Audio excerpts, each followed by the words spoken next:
Sex and Violence in the Bible, which a name I chose in order to get your attention, but also to make sure you know that I'm going to mount a frontal attack on the traditional ways of reading the Bible, the sentimental ways I'm afraid of most of the time, and the ones that most geared to, of course, various religious persuasions. I'm going to be attacking those because I think the Bible is a book that deserves a much deeper, richer kind of reading than the traditional ways allow or emphasize.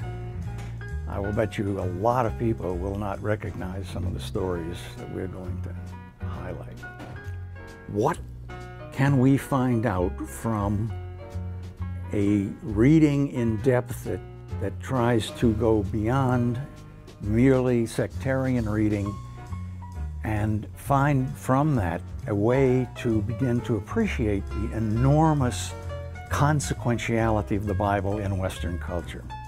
Why has it been so, I mean, we all know it has been specifically the most important book of all the books you could possibly name. But what are the effects that it's had? Now, I happen to believe that the Bible has an importance, taken in toto, which is much greater than that in any religious formulation, or even all religious formulations put together.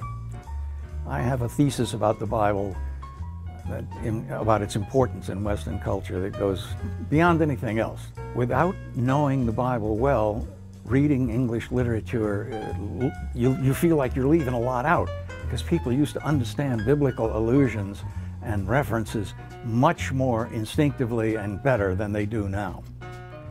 And so English and American literature are full of examples of references and allusions, large and small, which have dropped away for a great many people, even graduate students of English. If you are someone whose curiosity about this work, which really people are so baffled by in many ways, if you're curious enough to want to plunge in without fear of upsetting any traditional views you might or might not have, or even anti-religious views you might have, then I think you will find it extremely enlightening.